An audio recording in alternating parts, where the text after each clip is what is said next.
Welcome to On the Air with Gloria Haas, the Interdimensional Intuitive, and thank you for being here. Before we get started, I would like to thank our sponsors. You wake up, heart pounding, drenched in sweat. A feeling of the strange blankets you in dread. A figure stands beside you and vanishes before you can make it out. It's 3:43 a.m. again. Why does this keep happening to me? Follow as long as I, Tim Caney, share my experiences with the strange and paranormal in my first book and memoir, 3:43 a.m. Awakenings of an Experiencer, available on Kindle and Amazon today. Please check out the affiliate links in the description. The views and opinions expressed in this show or comments on this channel are those of the guests, sponsors, or authors, and do not necessarily reflect or represent the views and opinions held by this show or channel's broadcaster. All information, content, and material of this show or channel is for informational and entertainment purposes only and are not intended to serve as a substitute for consultation, diagnosis, and/or medical treatment of a qualified physician or healthcare provider. Also, the content is not intended to be treated as legal advice, nor is any attorney-client relationship created therein. All material in this show, video or audio, is the intellectual property of Gloria Haas. Books, images, or other suggested media is used by permission or endorsement through Gloria Haas by the guests, speakers, or sponsors of the show.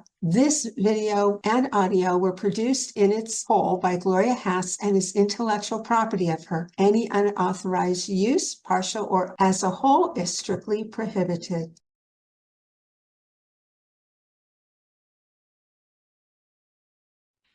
On this episode, we have Brandi Wilson, also known as Hebe Winter.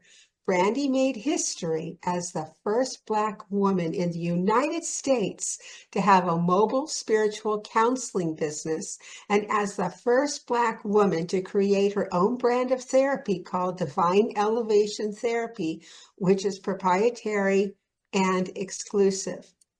Brandi has written the book, The Karmic Life of a Psychic Medium, and she is here to share some of her spirit world experiences with us. Welcome and congratulations for your accomplishments.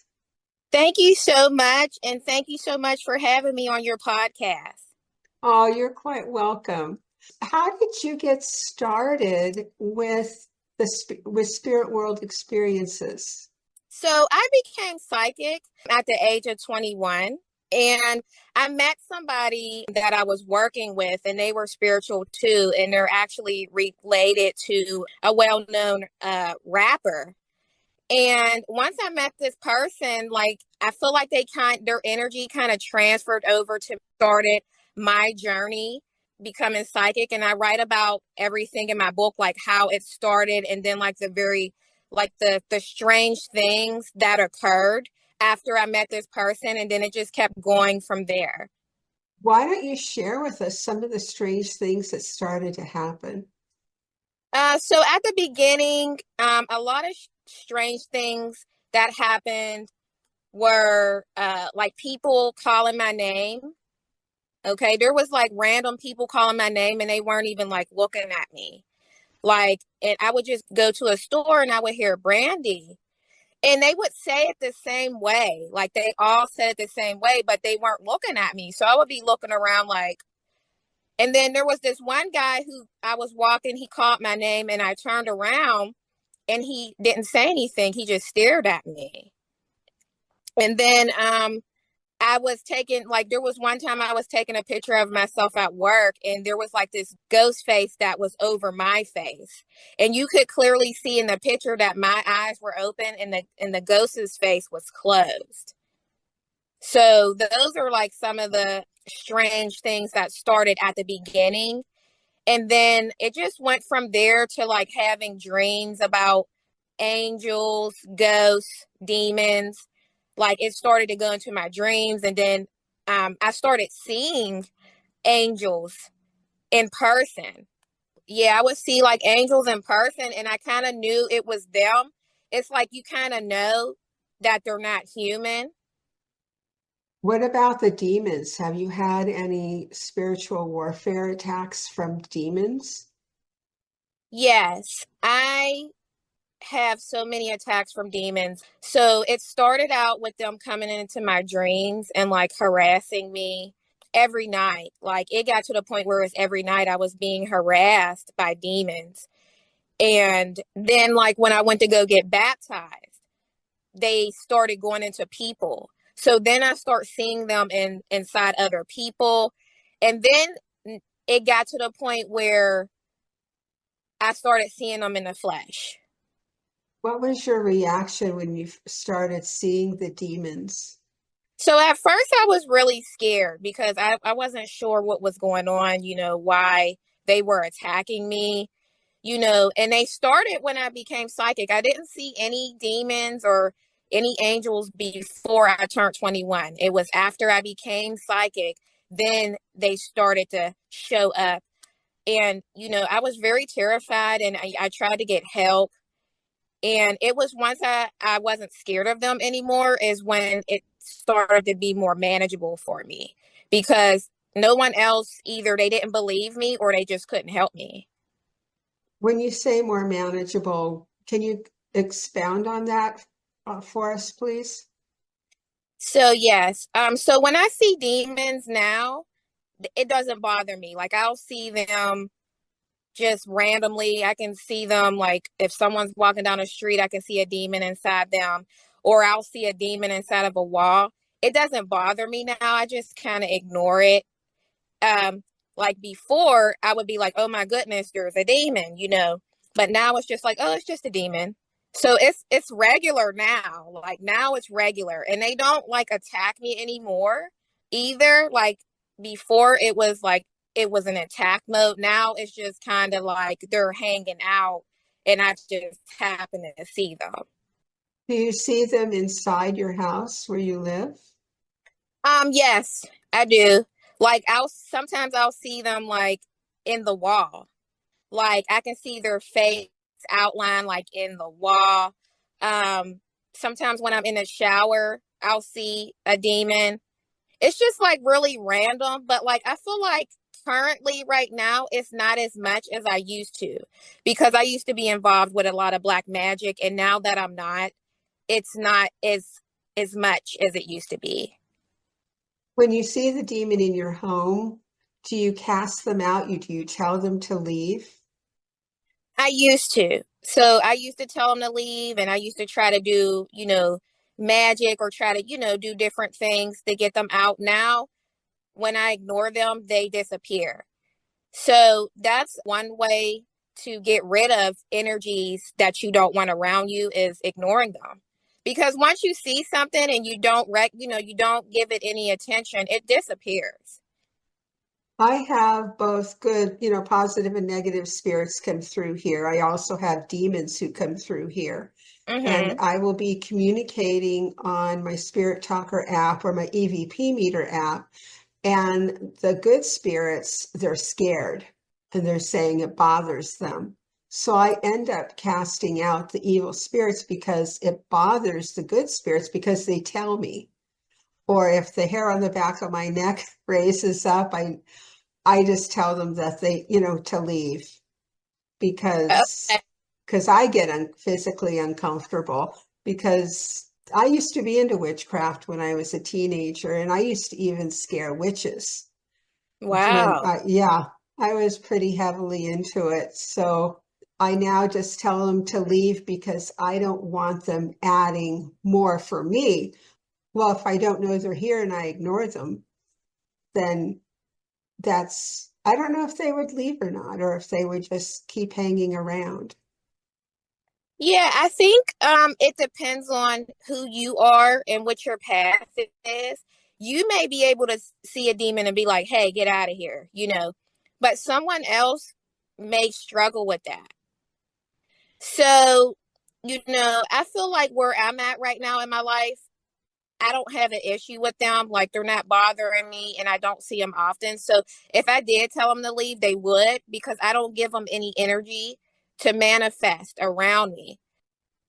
Well, that's good advice for people who don't have the courage to be able to confront them, and ignoring them is a good idea. And Yeah, because they are scary. I mean, they are scary, especially if you're new to seeing them, it can be terrifying. But once you realize that they're just a low vibration, that's it. that's good advice. Do you have any other stories you would like to share with us that you have in your book? Yes. So this was maybe 5 years ago. I was living at my dad's house, and I threw him a birthday party, and there were like balloons. There was balloons, and they were all up to the ceiling and everything. And the next day, I went downstairs, and I saw the balloons in the corner. Okay, and I went into the kitchen, and as I was walking, I heard a little noise, and I turned around, and there was a balloon like in my face, just floating there. And I was just like, okay, that's weird, because I just saw the balloon in the corner, to the ceiling. And, I kind of brushed it off because I was just like, okay, the balloons are being weird. So I went back upstairs to my room, and I laid down, and I was facing the wall. My bed was against the wall, I was facing the wall. And then I hear another noise, and it was very subtle. And I turned around, and that same balloon was like in my room. And it was like, because there was like a ribbon, attached to it. And it was like something was on top of the ribbon that was holding the balloon down. And my eyes just got so big. I was like, what in the world? Like, so I'm like, what is going on here? And it was like somebody took that balloon and brought it upstairs and then put something on top of it to hold it down. Till this day, I still don't see the point, of that happening or what actually happened. But I know that balloon was following me.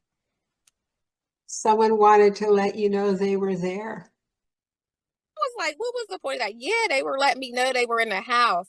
The house that I lived in and the area that I lived in at the time had very high activity, paranormal stuff. Because a lot of stuff happened in that area after that.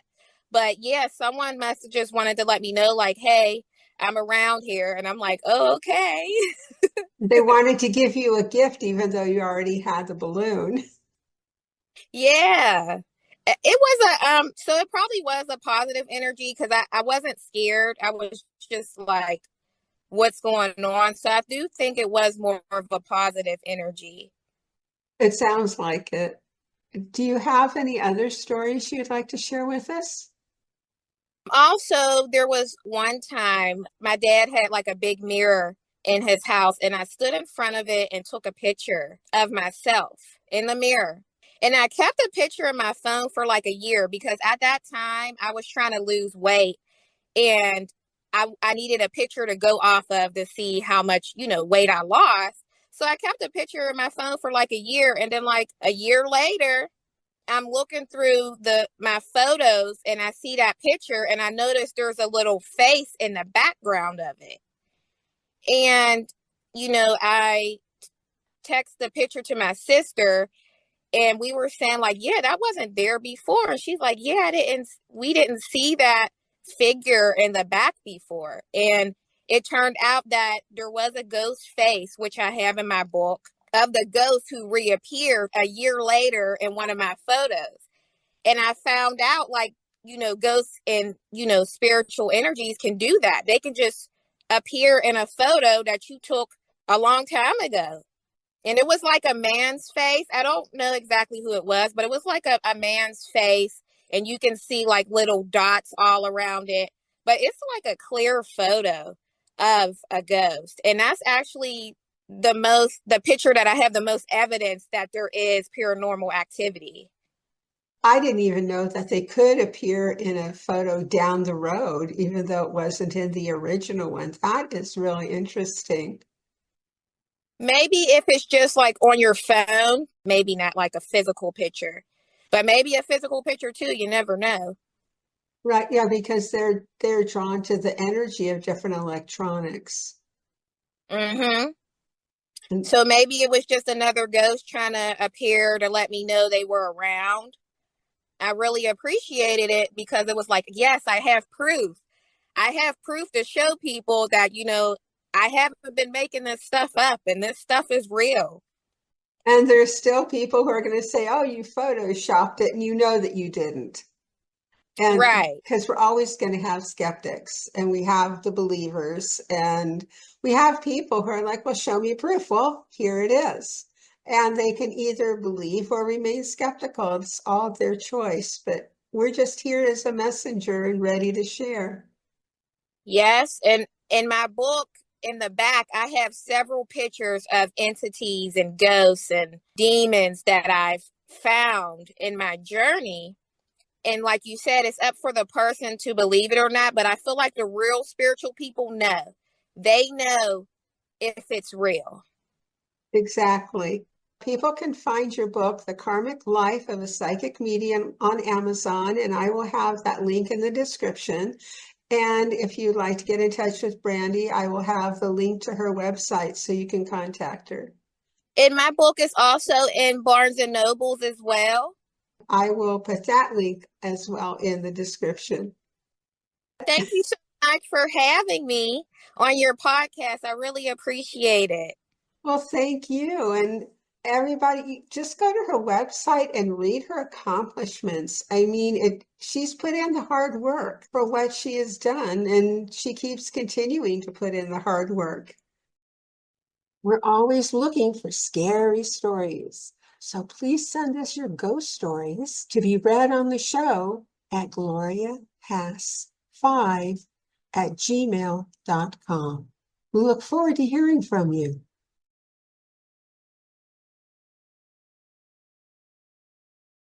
After my appointment at the optometrist office, I gave the two women who check people out a crocheted heart and told them that a card was also there that promoted my podcast.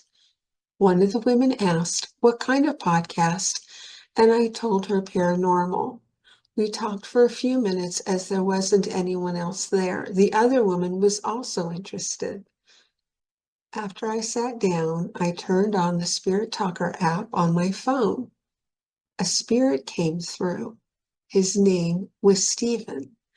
I asked the receptionist if she knew of any spirits here in the office. The same woman told me of a form she saw one night when she was closing the office at the end of the day. I told her about turning on the app and mentioned the spirit's name was Stephen. After we stopped talking, and while waiting for my ride, I turned the EVP meter on. Stephen told me I was being a sneak because I was sneaking using the app. He said the word flower, Flower, and it showed up as flower, Flour. There were some flowers sitting on the counter where you check out at the office. Also, the word creek came up, and I asked one of the women about it. She told me that there was a creek, and it wasn't that far away from the office. It was within walking distance. When I told her about what had happened with the EVP meter on, her mouth dropped open, and both women were surprised. I wish I had it on record. There's a flash of white light going across the floor.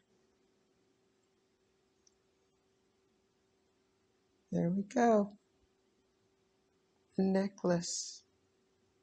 African or Peruvian necklace.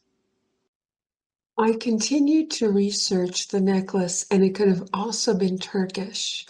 So I asked the dowsing rods about the necklace, and you will hear my asking the question and the responses.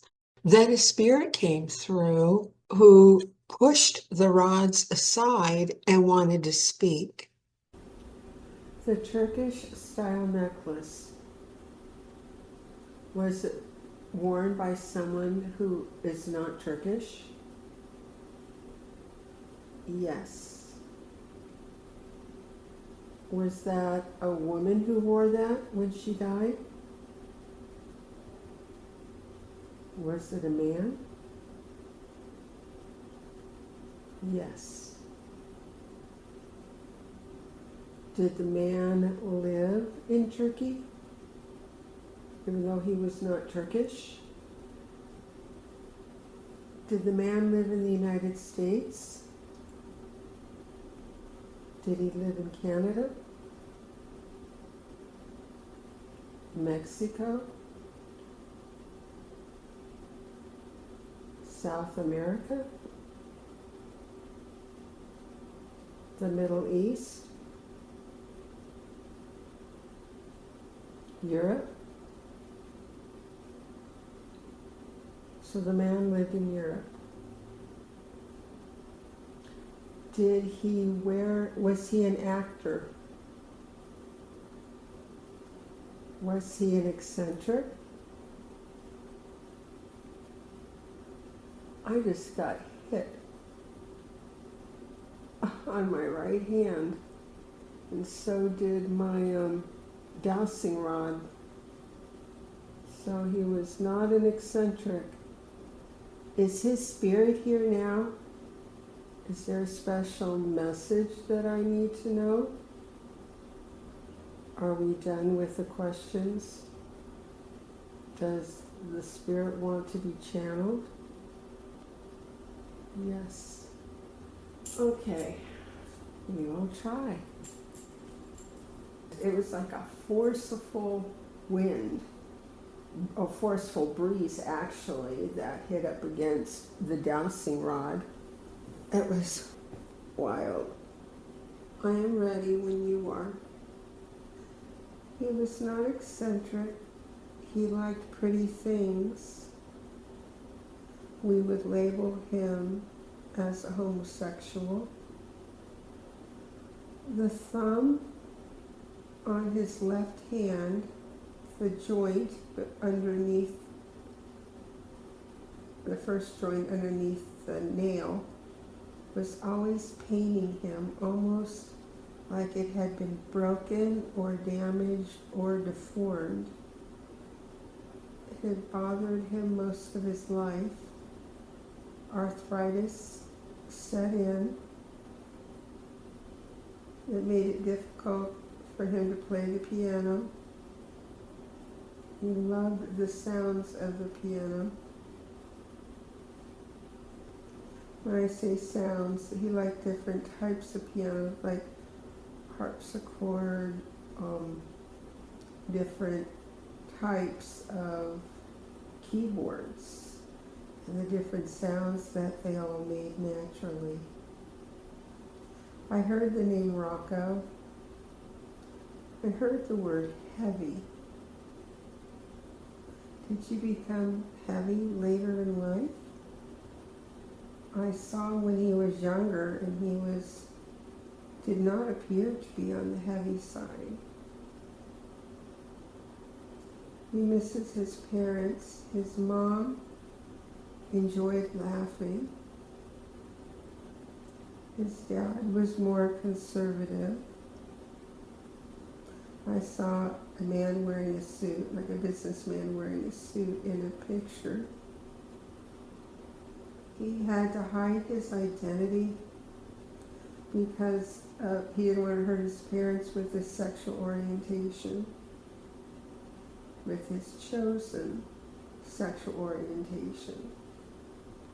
He preferred being around men in the company of men. He dislocated the thumb on his right hand, and the ring finger on his right hand also hurt. There was an injury to his hand, and he had lasting pain in his ring finger and the base of his thumb, right around the part, not that, maybe a couple of inches above his wrist. The spirits don't want to be forgotten. They want to be remembered even after their family line no longer knows who they are. They want to be recognized that they indeed did live, and they're still living in the afterlife. They get lonely. Some of them miss talking. And it's all that he wanted to say. I had noticed that the cat balls had been moved because I noticed a shift in the energy in my apartment. And I took Ghost Tube Seer, and this picture came up. It's of an evil entity. If you get evil entities, kick them out, get rid of them immediately. Talk about get up and someone takes your seat. It's February 18th at 8:16. I got up and then I came back to sit down and I wondered if I would be inconveniencing someone. I was thinking about going for a walk later this afternoon and getting my hair cut. Interesting vision. Oh my gosh, here's a double one, another one. Oh my goodness. Children were burned in the Pioneer Hotel years ago, and I'm wondering if this is one of the children. Paranormal Brands. I'm a nano influencer. Email me to collaborate on promos.